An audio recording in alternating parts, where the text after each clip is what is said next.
وقت کے مسلم لیڈر جو مسلمانوں کے لیڈر نہیں تھے، وہ ایک چند جاگیرداروں کے، دولت مندوں کے، جن کے پاس زمینی تھی، ان کے لیڈر تھے۔ وہاں مسلمان کے کہاں تھے؟ کیونکہ ووٹ ڈالنے کا اختیار ہی نہیں تھا۔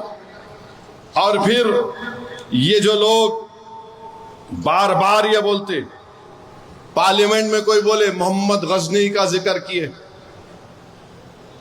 محمد غزنی جو ہے وہ مسلمانوں کا نمائندہ نہیں، وہ بادشاہ تھا۔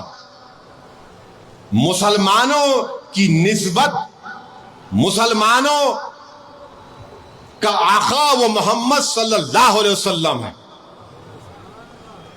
وہاں سے آیا وفد، غزنی لے کے نہیں آیا۔ امبیڈکر کیا بولے؟ Ghazni cannot represent the Muslim community, یہ بابا صاحب امبیڈکر نے کہا۔ پھر آپ آ جائیے، آج کل پردھان منتری زیادہ آج کل ساورکر بہت بولتے، تو امبیڈکر نے کیا کہا تھا؟ میں انگریزی میں پڑھ کے سناتا ہوں آپ کو، کیونکہ یہ ہمارے بی جے پی کے لوگ بولتے شیروانی ٹوپی داڑھی رہے تو انہیں مدرسہ چھاپ بولتے۔ سنو، اب تمہارے دل پہ چھاپ پڑنے والی ہے۔ امبیڈکر نے کہا تھا، suffice to say that the scheme of Swaraj formulated by Mr. Savarkar will give the Hindus an empire over the Muslims and thereby satisfy their vanity and their pride in being an imperial race. اب یہاں سنیے، but it can never ensure a stable and peaceful future for the Hindus, Red India, for the simple reason that the Muslims will never yield willing obedience to so dreadful an alternative. یہ امبیڈکر نے لکھا۔ کیا لکھا امبیڈکر نے؟ کہ یہ کافی ہے کہ جو سکیم سوراج کی ساورکر جو ہمارے اس وقت کے ہندوؤں کو دے رہے تھے، وہ ایک امپائر بنانا چاہتے تھے، ایک سلطنت بنانا چاہتے تھے مسلمانوں کے اوپر، تاکہ ان کی انانیت کو اور ان کی ریس کو ایک فائدہ ہو سکے۔ مگر امبیڈکر نے کہا کبھی بھی بھارت سٹیبل اور پیسفل فیوچر نہیں ہوگا ہندوؤں کے لیے۔ اس وقت امبیڈکر نے کہا، اور اس کی وجہ یہ ہوگی کہ مسلمان کبھی بھی ان لوگوں کے فرمانبردار بن کر اپنی زندگی نہیں گزاریں گے۔ یہ امبیڈکر نے کہا تھا۔ بہت سی باتیں امبیڈکر نے کہی۔ ریڈلز آف ریلیجن پڑھو سنگھ پریوار والوں، ریڈلز آف ہندوازم پڑھو۔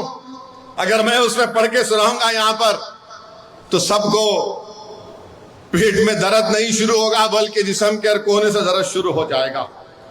بہرحال عزیز دوستوں اور بزرگوں، 14 اپریل ہے، آئین کو بچانا ہے۔ میری آپ تمام سے گزارش ہے کہ آپ اور ہم مل کر انشاءاللہ تعالی all India Muslim personal law board کے تحت جو 19 اپریل کو احتجاج ہو رہا ہے اس میں شرکت کریے۔ میں عوام سے اپیل کر رہا ہوں کہ آپ بھی آئیے، خواتین سے اپیل کر رہا ہوں کہ نکل کر آئیے، تھوڑی دیر کے لیے آئیے۔ مغرب کی باجماعت نماز ہوگی، مکہ مسجد کے خطیب اور امام حضرت مولانا رضوان قریشی صاحب امامت کریں گے۔ مغرب کی جماعت ہم باجماعت پڑھیں گے۔ اس کے بعد مولانا رضوان قریشی صاحب کی خراج سے جلسے کا آغاز ہوگا۔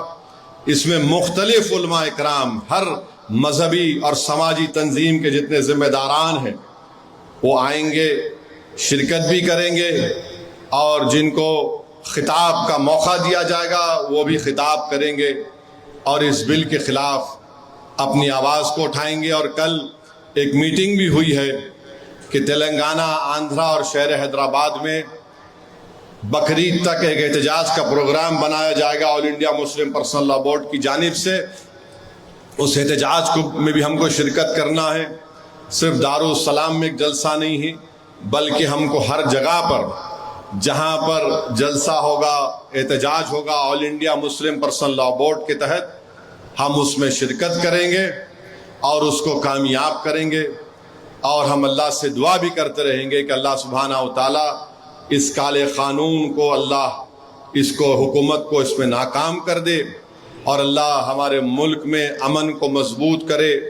اللہ سبحانہ و تعالی ہمارے مساجد کی، ہمارے درگاہوں کی، خانقاہوں کی، وقف کی جائیدادوں کی حفاظت کرے.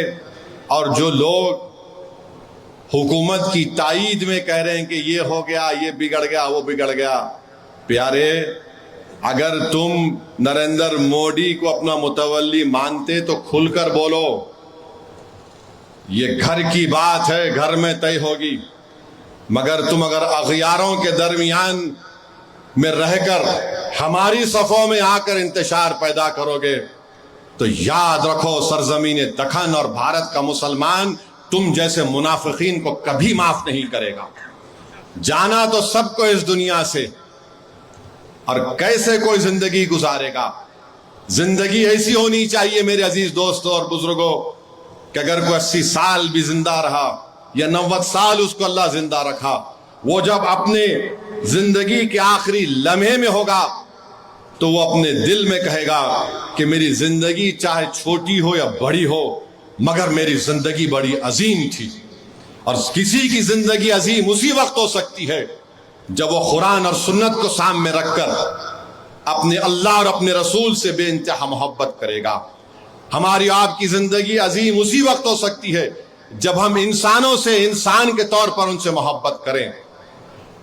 ہماری زندگی عظیم اسی وقت ہو سکتی ہے جب ہماری زندگی کے ہر مرحلے میں ہم ایثار اور قربانی کو سامنے رکھیں. ہماری زندگی انشاءاللہ عظیم ہوگی جب ہم اس جماعت کو بھارت کے کونے کونے میں کامیاب اور کامران کریں گے. تو میرے عزیز دوستوں اور بزرگوں، بس یہی آخر میں بول کر اپنی بات کو ختم کرتا ہوں. اگر اسد الدین اویسی کے ساتھ امتیاز جلیل اور اختر علی مان بھی MP بن جاتے تو کیا یہ وفد کا قانون آتا؟ میرے بھائی سوچو آپ تھوڑی دیر کے لیے. میں آپ سے بھی مخاطب ہوں اور ان لوگوں سے بھی مخاطب ہوں جو کسی کے وسوسوں میں آ کر اپنے ووٹ کا استعمال اختر علی مان اور امتیاز جلیل کے حق میں نہیں کر سکے. شکر گزار ہوں لوگوں کا جنہوں نے اختر علی مان کو بھی ووٹ دیا، میرے چھوٹے بھائی امتیاز جلیل کو بھی ووٹ دیا. مگر میرے بھائی یہ جمہوریت ہے، جہاں قانون بنتا وہاں پر تعداد کو بھی دیکھا جاتا ہے. اور وہ لوگ بولتے ہیں ارے آپ ہیں نا اسد صاحب. ارے میرے بھائی میں ایک کافی نہیں ہوں. اگر ہمارے ساتھ ہمارے 5 سے 10 لوگ رہتے پارلیمنٹ میں کیا کوئی قانون بنتا؟ آپ اندازہ لگائیے کہ آندھرا پردیش میں چندرا بابو نائیڈو یہ بول رہے کہ TTD میں جو امپلائیز ہیں وہ اگر ہندو نہیں ہے تو نکال دیں گے. میرے بھائی یہاں پر تو ہم وہی بات کر رہے ہیں کہ نوکر کی بات نہیں کر رہے امپلائیز کی. ہم کہہ رہے ہیں کہ TTD کا ممبر اگر ہندو ہو سکتا ہے تو پھر مسلم وقف بورڈ کا ممبر مسلمان سے ہٹ کر دوسرا کیسے ہو سکتا؟ اچھا TTD میں جو لڈو لا کر لوگ ہم کو دیتے دارالسلام میں ہمارے ہندو بھائی دلت بھائی، وہ لڈو کون بناتے معلوم آپ کو؟ معلوم آپ کو لڈو کون بناتے؟ آپ لوگوں کو معلوم؟ لڈو بنانے والے ہندو ہوتے ہیں، صحیح ہے، مگر کوئی دلت لڈو نہیں بنا سکتا، کوئی بیکورڈ کلاس کا ہندو لڈو نہیں بنا سکتا. لڈو ایک برہمن لوگ بناتے ہیں اور برہمنوں میں بھی ایک ذات ہوتی ہے وہ بناتے ہیں. اور آپ ہمارے بورڈ میں 2 نان مسلم کو ممبر بنانا چاہتے ہیں. چندرا بابو نائیڈو جو تائید کیے. نائیڈو صاحب مجھے یقین ہے کہ آپ کو TTD کے لڈو سے زیادہ آپ کو نریندر مودی کے ہاتھ کا دیا ہوا لڈو بہت پسند ہے. ٹھیک ہے آپ لڈو کھاؤ. آپ 1999 میں جب میں MLA تھا اکبر صاحب بھی تھے، مرحوم سید سجاد صاحب بھی تھے، ممتاز خان صاحب بھی تھے. آپ گجرات جل رہا تھا تو آپ نے BJP کا ساتھ دیا تھا. انشاءاللہ تعالی اللہ انصاف کرے گا. اور مہاراشٹرا میں ہاں ان کا نام میرے اجیت پوار کا، انہوں چھپ بچ کے نکل رہے، ان کا بھی ایک MP ہے. اجیت پوار آپ بھی خیمیازہ بھگتیں گے انشاءاللہ تعالی. اگر آپ یہ سمجھے کہ آپ اپنی پارٹی بنا لیے، اپنے چچا کو آپ نے